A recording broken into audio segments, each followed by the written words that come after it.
Okay, it's 7 o'clock, and we'll call the meeting to order tonight, Monday, August 14th, 2023, the meeting of the Westfield City Council. Can we all stand and say Pledge of Allegiance, please?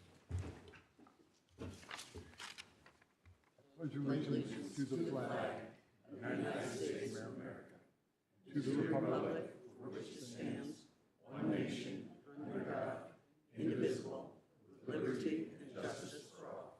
Thank you. And now if everyone will remain standing, Pastor Jerome Sack of the Radiant Christian Life Church is going to do the invocation this evening. Let us pray. How humbling it is, Lord, to think that the Almighty Creator would turn his ear to us as we gather in this place to make our petition to you. We pray that you would bless this city council meeting. We thank you for leaders who have the best interest of the citizens in this city at heart. We thank you for those in the past who laid the foundation of this community, that you gave them insight and wisdom, and we are able to call this place home and proud of it.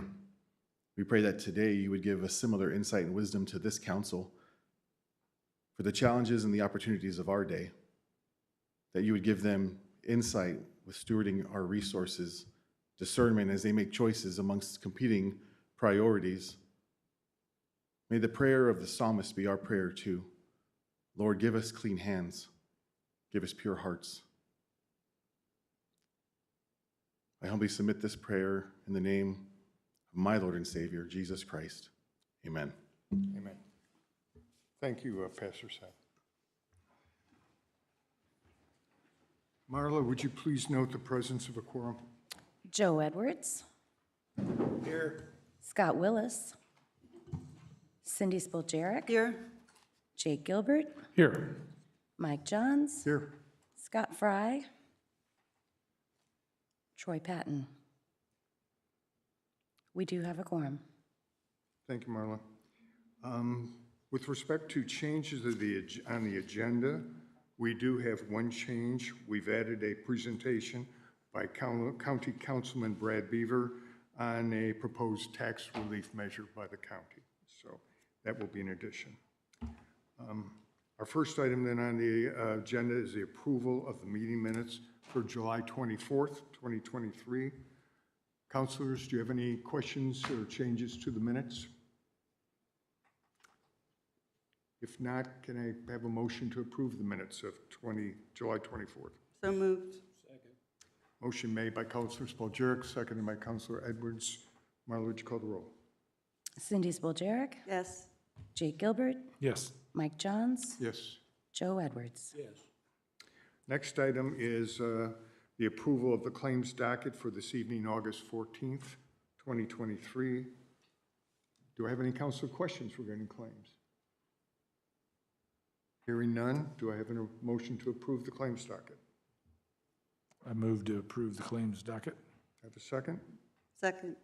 Motion made by Councilor Gilbert, seconded by Councilor Spoljaric. Marla, would you call the roll, please? Jake Gilbert. Yes. Mike Johns. Yes. Joe Edwards. Yes. Cindy Spoljaric. Yes. Motion carries 4-0. Thank you. Our first item then of special business this evening is a presentation on a property tax relief proposal by the County Board Councilman Brad Beaver. Brad, we're going to turn the floor over to you, sir.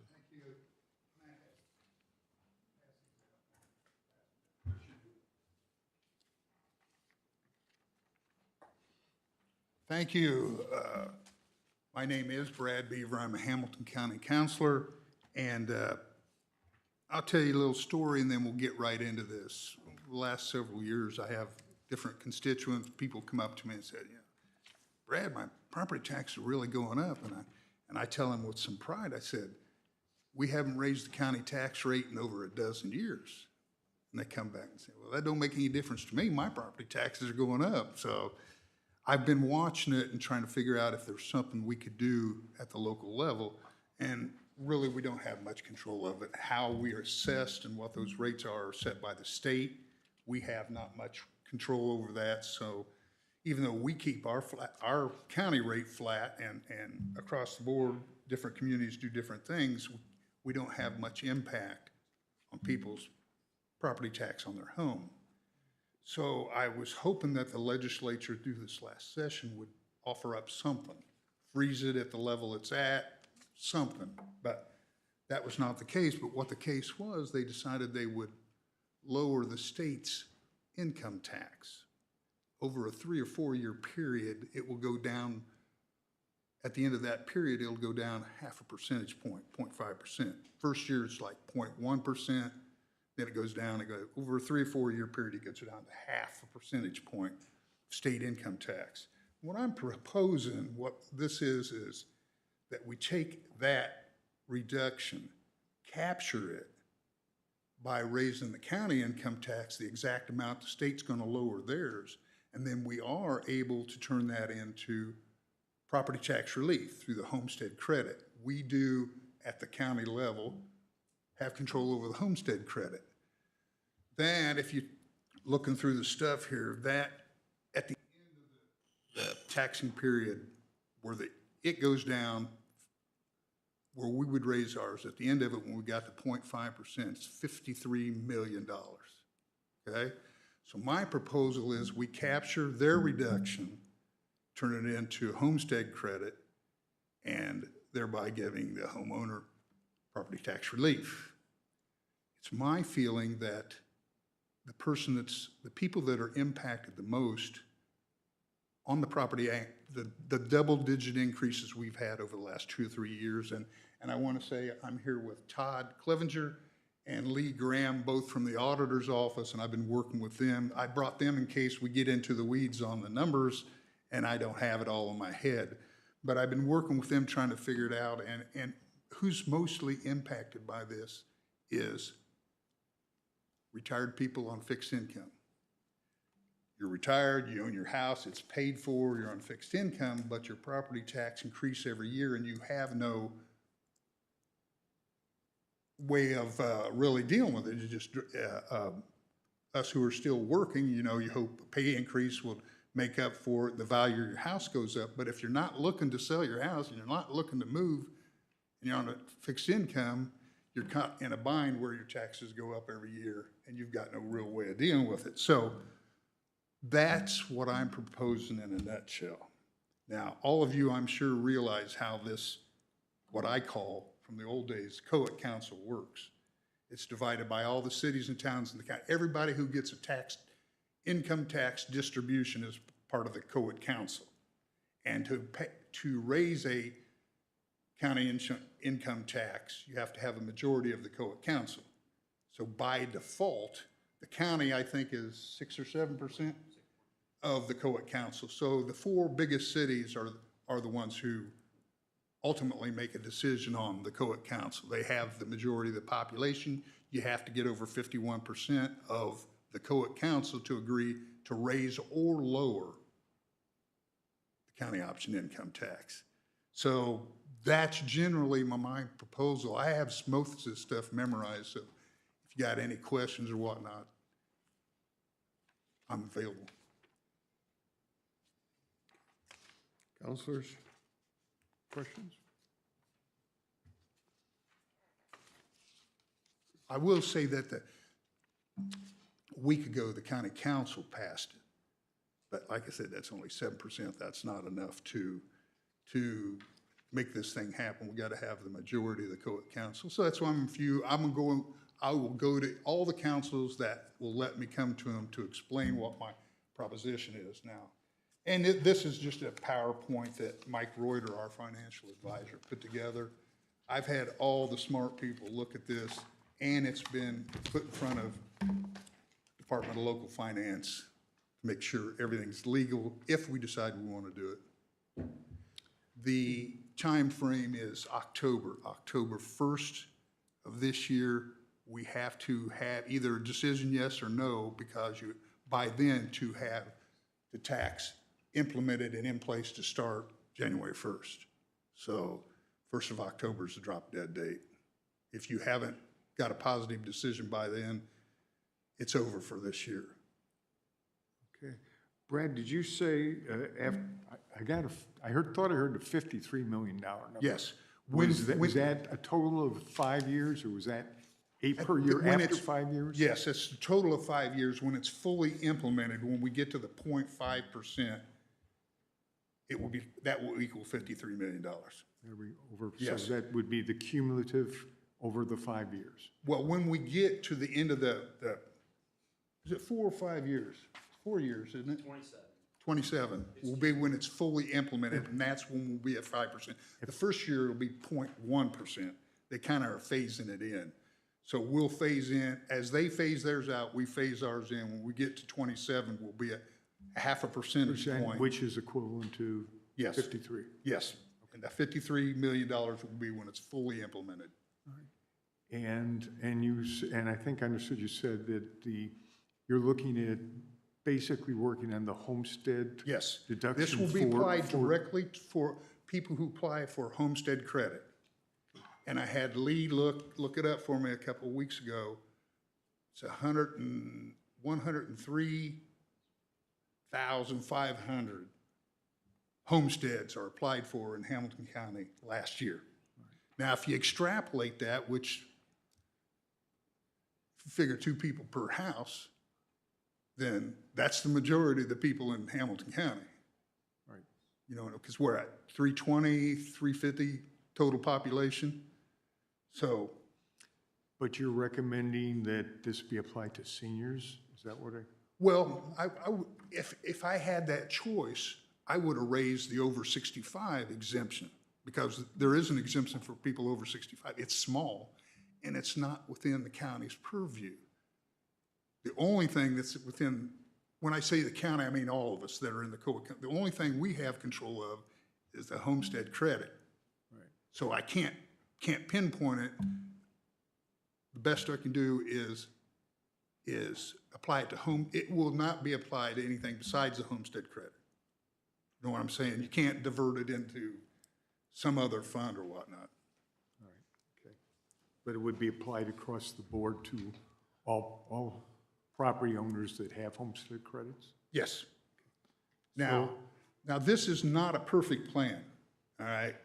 There are hiccups in it, but it's the only lever I could find that we could do anything about property tax at the local level. You know, there are credits for being blind, there's credits for geothermal heating equipment, there's credits for this, but homestead credit's the only one that we have the lever. Everything else is controlled by the state. So when I seen that they didn't give us property tax relief, but they did start inching down the state income tax, I thought that would be at least an opportunity to try to do something. It's not a perfect plan, but as of right now, I don't see anybody else who has a plan. Mr. Beaver, tell me how the circuit breaker factors into all this. That's the part of it that is not perfect. If somebody's already at the circuit breaker, the amount of money, let's say somebody lives in Westfield, their home is already at the circuit breaker. That money goes back to the taxing entity, which would be the city. Only people who are under the circuit breaker would get additional property tax relief. So the one that really comes out the worst in it, I think, is Sheridan. Their tax rates are pretty high, so it doesn't take a very expensive house to hit the circuit breaker. So you get there quicker. Let's say a $150,000 house, whereas in Carmel, it would take a $350,000 house before you hit the circuit breaker.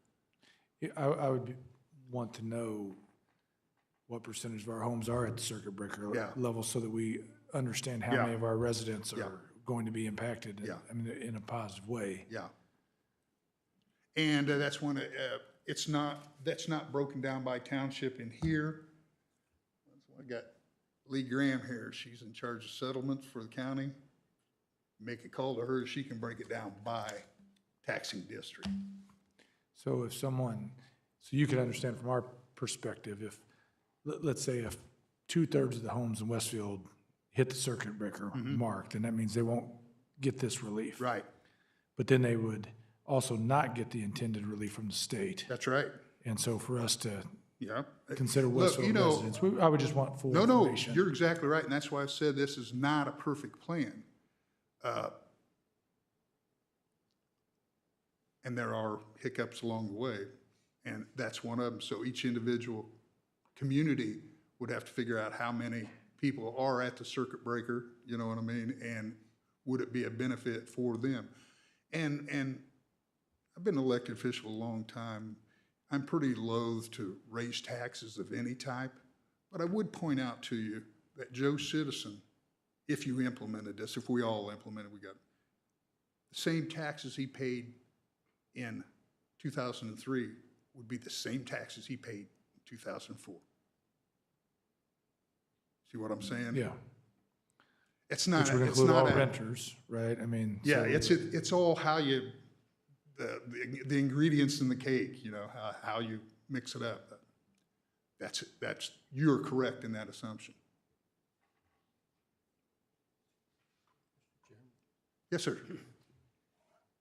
How would this tax affect agriculture, if any at all? You said homestead, is it predicated on just the homestead? Yes, you would have to be a person that applies for homestead credit. Okay, so the farmland has nothing to No, do with no, it has no effect on farmland whatsoever, or businesses for that matter. Any other questions, counselors? Brad, we will take this under Okay, advisement. like I said, I appreciate it. I'm here to answer questions. If you got specific questions, like I said, I brought a couple of auditors. That's great. I apologize, we're a little shorthanded this Yeah. evening. no, We're missing a that's couple fine. counselors. I appreciate you putting me on your agenda. If there's no more questions for me and my people, would you be offended if we leave your meeting? Not at all, not at all. Thank you. Thank you for having me. Thank you, Mr. Beaver.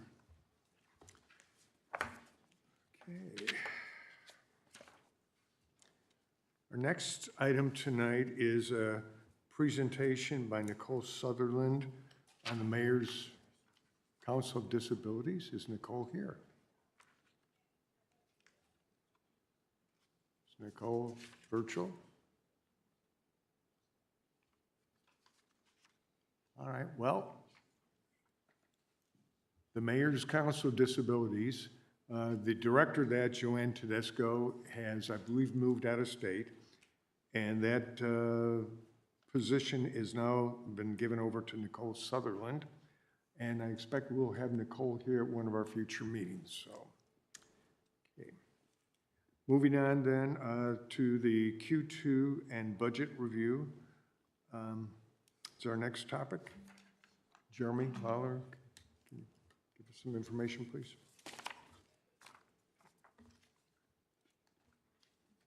Yeah, good evening, everyone. I'll apologize in advance. We haven't had an opportunity to, for the directors to comment on this, the quarterly budget review just yet, but we will get those comments to you as soon as everyone gets an opportunity to review. This just came out late last week, and we just simply haven't had an opportunity as of yet. I will give you a kind of a snapshot, at least, of where we are from a general fund perspective. If I can figure out the computer. This bottom line that you see here is the total general fund budget. Right now, we're pacing about 14.34% under budget for the year. With that, there are quite a few front-end loaded expenses, so I think we're in really good shape overall. And then if you have specific questions, I'll try to address them the best that I can. Otherwise, we'll get the comments out to you, circulated as quickly as possible, and we can answer any questions you have when you get those. Okay. Counselors, do you have any questions regarding Q2 budget? Hey, Jeremy, I know, I was actually going through this the other day, and, or maybe it was a week and a half ago. And are we, just to clarify, are we not going to get any write-ups from department heads? Is that for the For the budget? budget? Yeah, for next Yeah, year? you will, yeah. Oh, we are going to? Yes, yeah, Okay. you'll get the whole budget presented to you from the mayor via email. And then we'll have it So, presented and so the introduced to you. department heads are not gonna present and tell us what they want or need and talk to us or anything? I think everything's captured in the memos, and then I think that's the approach we're taking this year. Oh, okay, that's interesting. Jeremy, I had just a couple questions, and I just got this today too, so I haven't had a chance to look at it before today. And if you don't know the answer, that's fine. If you could just let me know later, that'd be okay. Public Works contractual services, we had a budgeted amount, I think for the first 2 quarters of 508,000, and we're over by about 300,000. Is that just timing? Yeah, I'll invite John up to talk about it. My assumption is yes, contracts paid early in the construction season. I could have saved time, but yeah, that's exactly right. Seasonality. That's what I thought, thank you. Okay. I have one other question, actually under admin services. Again, it looks like we're over by about 122,000 now.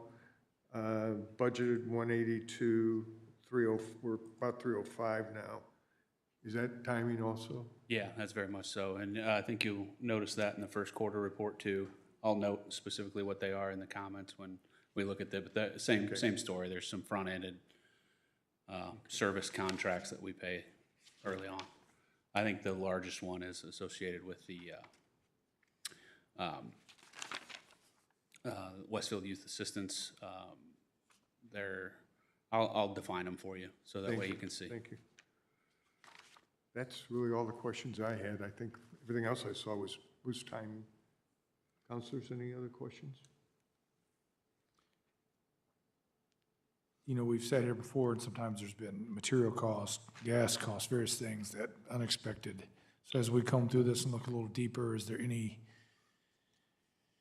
specific thing that's going to be a driver for overspend or underspend? For just our perspective as we look through it? The primary drivers, I think, for overspend that you'll see, specifically in Public Works, you're gonna see quite a few equipment repair costs. It's the product of really the marketplace, but also we skipped a year in the GeoBond strategy, so our obsolescence strategy got pushed back a year. So we're fixing old dump trucks that probably should be out of our fleet at this point. And then you will see some equipment lines in IT and in fire that are really tight right now, and that's mostly associated with the network and other equipment that is going into the new fire station. So we're developing a strategy on that. Those expenses that aren't a forever expense, that have a life cycle, were not included in that bond for the construction project. It was very specific to the construction of the fire station, so you'll see some additional expenses likely come to you in the form of additional appropriation sometime in the near future. Those are the only two that I'm aware of right now.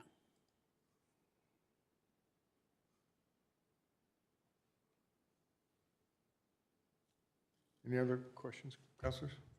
Yeah, so just let me just clarify. How much did we save last year? How much were we under budget? I don't know that off the top of my head. I think it was several million, right? I'm pretty sure. So, I mean, conceivably, you could ask to use some of that money for an appropriation for a dump truck or for some kind of equipment that you might need, correct? We had a GeoBond this past year, so I know, but the we year ordered them, before- and the issue was more along the lines of we didn't order when the order window was open, so we had to wait until the following order, and then it was an 18-month lead time.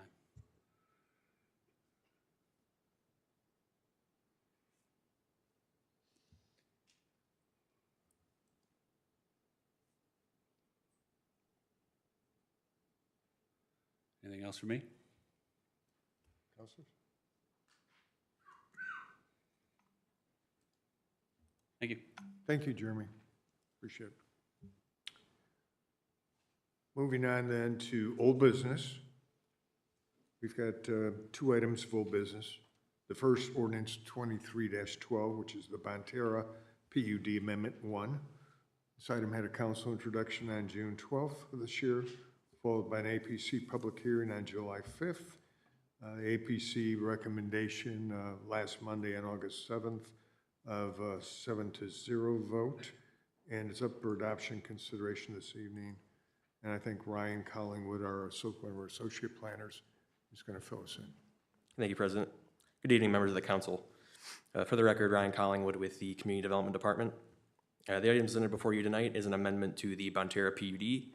This amendment proposal regards 2.58 acres of real estate in which is located at the northwest corner of the Bonterra PUD, which is about 500 feet east of the Shady Nook Road and State Road 32 intersection. The amendment proposal outlines modification to the permitted uses on the property.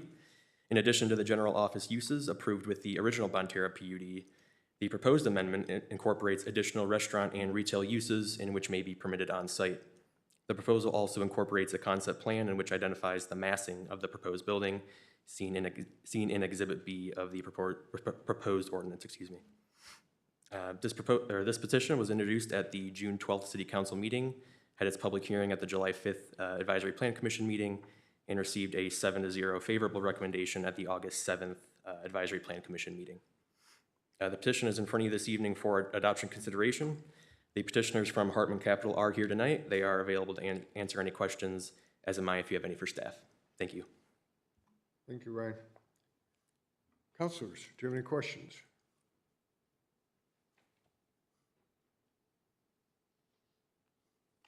Hearing none, do I have a motion to approve ordinance 23-12? Motion to approve. Have a second? Second. Motion made by Councilor Patton, seconded by Councilor Gilbert. Marla, would you call the roll, please?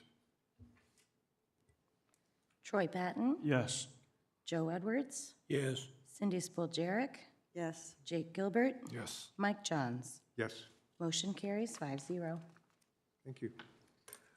Next item is ordinance 23-14, vacation of right-of-way on East Street. This item had a council introduction on July 24th, and we will have a public hearing this evening, followed by an adoption consideration. So I think, Jonathan Nail, are you going to address this issue?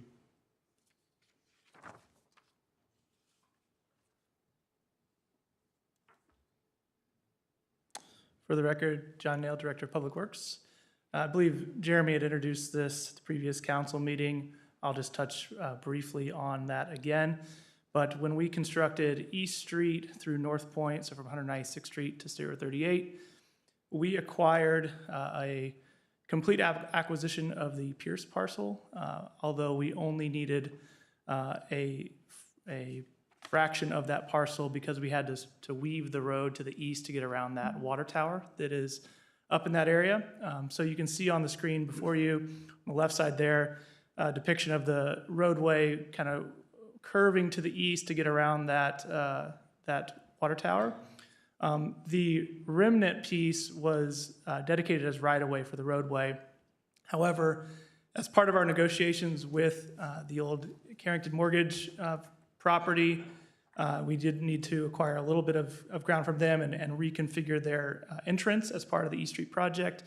In that negotiation, we had entered into an agreement to vacate excess right-of-way on that west side of East Street. And this action that we have a public hearing for tonight completes our end of that agreement with that property owner. I'll stop there because I don't know how much I'm repeating that Jeremy already mentioned previously. So if you have any questions, happy to take those. But as a reminder, there is a public hearing component of it. And then you guys have the ability to act on this if you wish to tonight. Thank you, Jonathan. We will, at that point, then we'll open the floor for the public hearing at 7:29. Kevin, do we have any? No calls, no cards? Okay. Let's give it a minute anyway, in case there's anybody out there.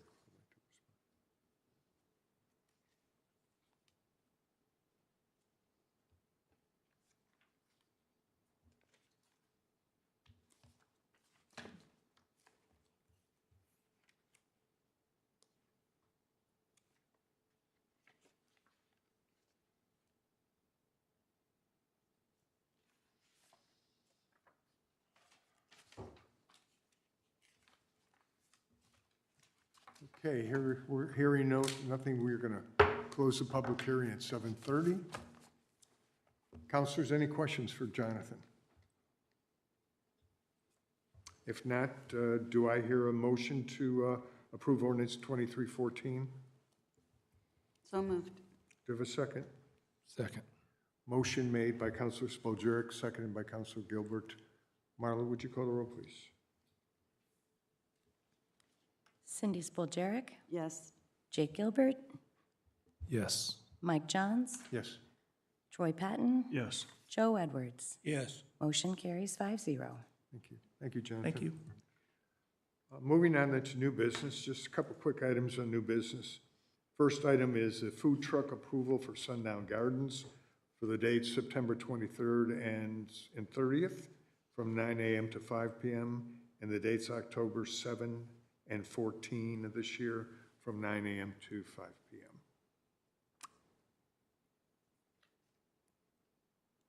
Jeremy, do we have anyone here from Sundown Gardens who would like to come up and say anything about the?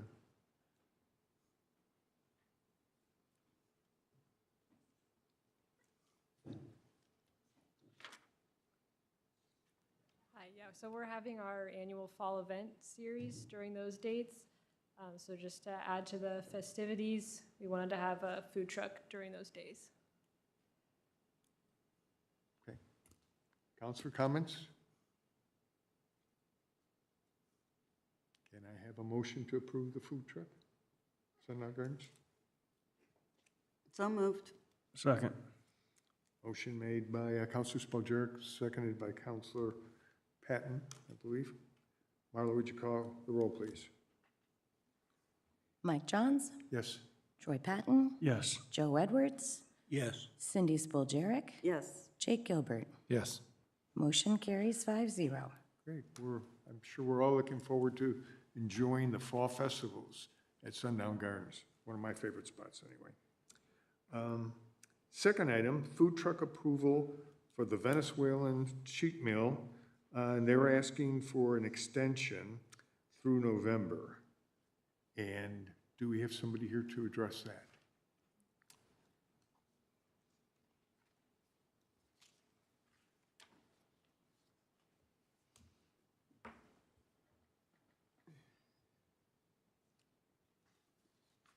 Hi, how are you? So, Okay. we want to extend the time there. We're working right now with Jason Fried in order to get approved either to sign a new lease or a sublease replacing Paul's Donut in Corey Shops. So we are just waiting for the approval to sign the new lease or whatever they decide. But we're gonna need more time, because we need to remodel inside and, put everything in place for us to start operating there. So that's basically what we need. Okay. Kevin, I think you sent me an email that you had received. Yeah, that's correct. We did receive an email from the leasing agent in Cary Shops indicating that they are in conversation to sublease a space in that multi-tenant building there, southwest corner of Cary Road and State Road 32. So Where the old donut shop was? that's correct. The Paul's Donuts, I believe. Well, I know that we've been here before twice, and we've given you the extension, and it was with the idea and the suggestion that you find a permanent place. Sounds like you're working on it. Counselor, comments? What is an Australian, or no, it's not Australian, it's Venezuelan cheat meal? What is it? Venezuelan food. Is it crispy or is it? Not that crispy. It's a fusion food, for Latin America. It's a burger with similar flavor like America, but Latin American flavors, It's not all. Yeah. Okay, Joe, we got Latin American flavors coming at you. Well, the reason I ask it, I went to a food truck, I don't know where it was, somewhere, and they were all, looked like they'd been dead for just a little while in there. They're pretty slick. I mean, it's hard to handle. And, well, I was just curious. Different people have different tastes. Yeah, we live here in Westfield, so we want to keep working in this county because I don't want to move to other county. No, we have maybe other option in Carmel or Noble, but we live here, so We want to keep yeah, working here. yeah. That's important, I mean, that you're Westfield residents, that means a lot to me anyway, but I also, we have other Westfield restaurateurs who I'm sure feel like, hey, they need, maybe we've bought a place and are paying property taxes, maybe we're leasing, and we've already given you an extension once. So, I feel like we've been courteous and approved it and then extended it once, so this second extension causes me some consternation. So if it would be an immediate no if you weren't in talks, but I mean, how do we know you're for sure going to sign a lease? I just want to be fair to other restaurateurs who, maybe have gotten that permanent home. So I don't know if anyone else has comments, but I'm just voicing my thoughts as I consider this. I agree with you, Jake, and I mentioned that at the last meeting, and that's why I've had consternations as well. It's not that I don't want to see this happen, and of course I do want to see this happen, but it's not, it's playing favorites, I guess, essentially, and we do have that equity issue in my mind. But that being said, it does change things when it's residents from here looking to keep the business here and open up an actual place that is involved in brick and mortar. And so that kind of alters the equation a little bit for me. This is not some outside individual coming in or business entity that is not tied to Westfield. So that's, again, where I'm We want you to succeed, but not at the expense of someone else who's fulfilled what we've asked you to do, and so that's what makes it a little bit hard.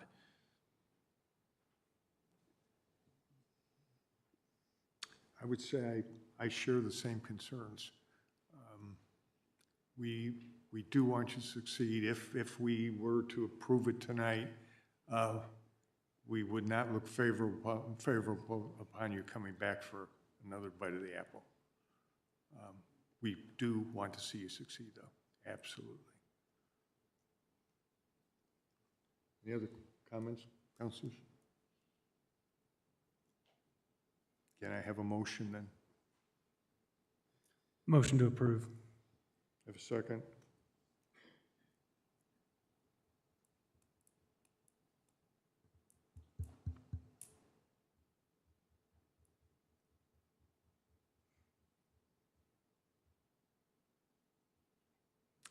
I'll second it.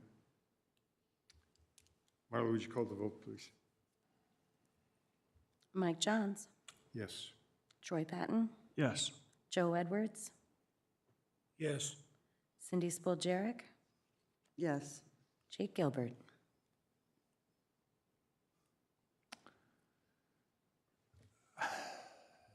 No. Motion carries 4-1. Councilors, thank you for your consideration. Best of luck. Thank you. Get that new building. Thank you. Thank you. Good luck. All right, that is our business for this evening. Do we have any residents who would like to address the council? Do you have any cards, Kevin? No cards at this? Oh, we do have a card. Well, we have a resident and a clerk's office person. Good evening, councilors. For the record, Marla Ayler, 1602 East 203rd Street. I've come down from the dais because this doesn't have anything to do with my job. This has everything to do with where I live. I just wanted to bring to your attention, I did email Councilor Johns and Councilor Spoljarek that a construction entrance for Chatham Village has been built on 203rd Street in the end of our cul-de-sac. Cindy and I did have an exchange with John Nail, but then it hasn't really gone anywhere. So I'm awakened at 6:15, if I'm not already up, every morning to a refueling truck that comes to refill the heavy equipment. Everything is entering our street instead of going through Chatham Village. And the reasoning at the time was because they didn't have the infrastructure, but they are in fact building said infrastructure. And our street, being a cul-de-sac, doesn't have a street on it, nor will it ever for access. So what they did was build a temporary road, set up a construction trailer, like right across the street and over a little bit from my house, and then put up a temporary chain link fence. So I think it's the intention as construction moves forward on some apartment complex that's going south of the new retention pond they've made.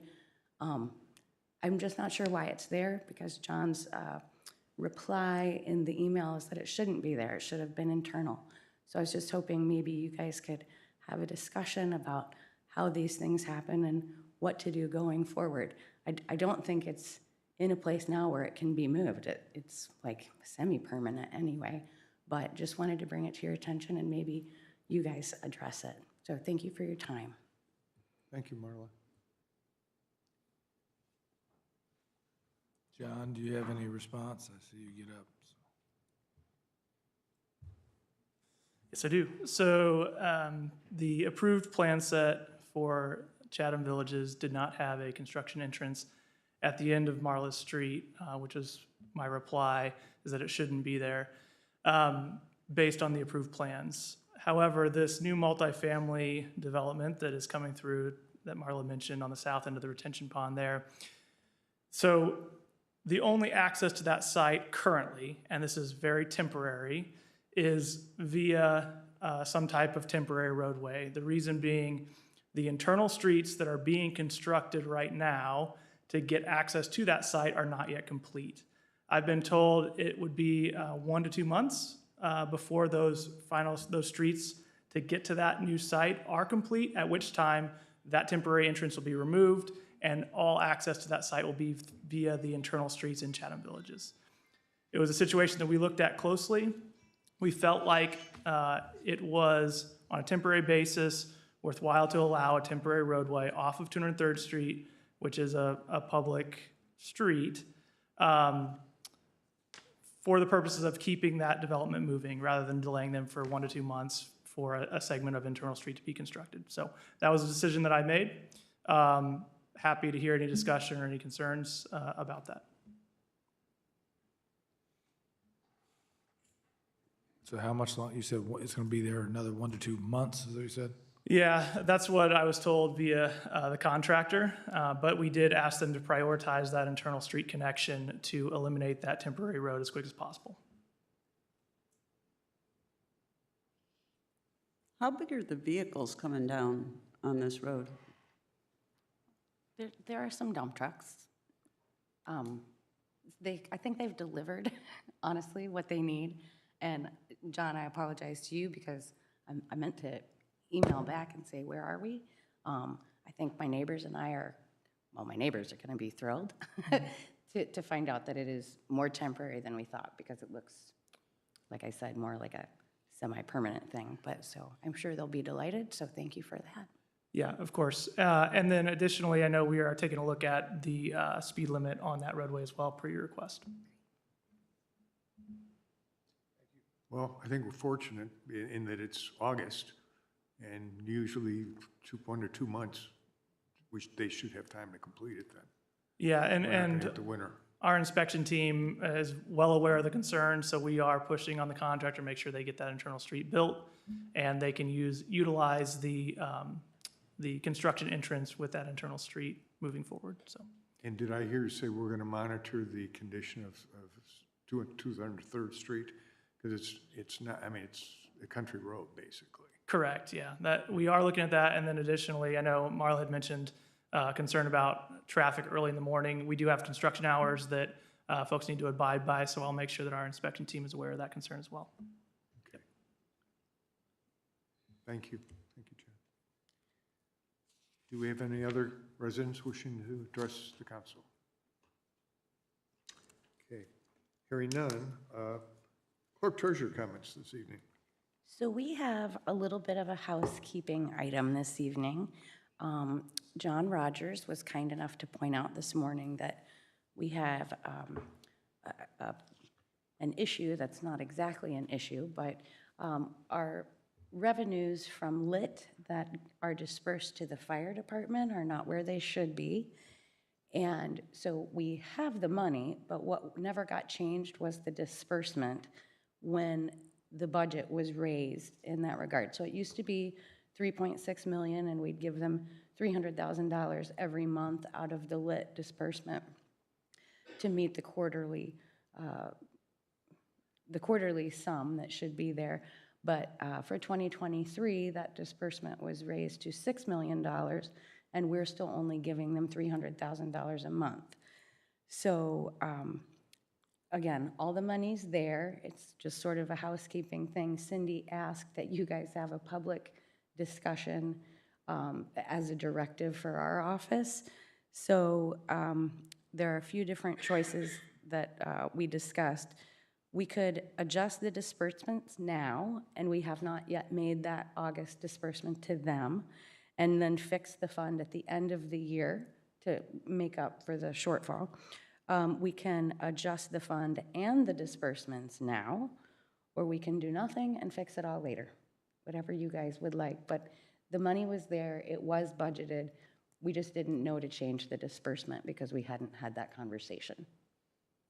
Why did they change the disbursement? Well, it's like the clerk treasurer's disbursement to that fund. So when the budget was raised, we should have changed that number, but we didn't realize that it had been changed, and we can't, we're more facilitators than we are decision makers, so we can't really change what we're putting in that fund without a conversation from our fiscal body. And I can kind of address the adjustment, at least I believe I can. So when our financial advisor, Greg Garitas, comes in and as a part of our budget process, you'll hear him talk about pennies all the time. So as we are balancing the budget and putting things together, sometimes those dollars shift. Pennies from lit will go to fire or vice versa. That's the situation here. As you know, we added quite a few firefighters this past year in our planning for the future. So there was a decision made to shift some of that additional lit that we were receiving into the fire fund to help offset those operating costs. That's the change from the 300 to the 500,000 monthly.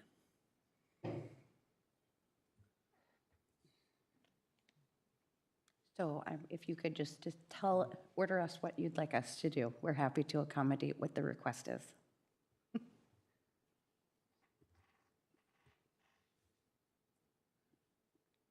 Troy, from a finance committee perspective? I would just fix it now and be done. That's what if it was me, that's what I would do. I mean, I just soon keep it as last year. That makes it more simple. But I don't know if it makes a lot of trouble to do it that way, I guess not. it's just a journal entry, right? I mean, really. Yeah, why don't we just, I agree, I think with Troy, just fix it now and be done with it. Right, Jeremy? Yeah, so when Marla and I talked this afternoon, that was my suggestion, is just let's get it all done, squared away right now. The issue of not adjusting it from 300 to 500 is then you have a shortfall in the fire Right. fund and you're burning fire fund cash. So I would say, let's just adjust from the general fund lit to the fire to balance everything out and then adjust the monthly distributions. Yeah. Great, we'll get that done. Thank you.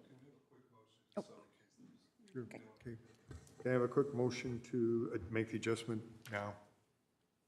Motion to adjust the lit now, Okay. or whatever we were saying. Motion made by Troy Patton, seconded by Jake Gilbert.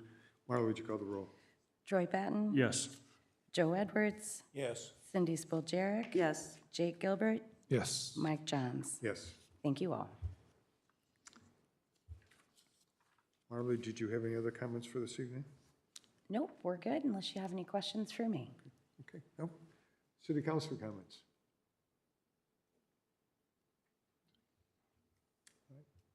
Hearing none. The mayor's not here this evening, so we were going to adjourn the meeting tonight at 7:50, and I'd like to thank everyone who attended for being here. Meeting's adjourned.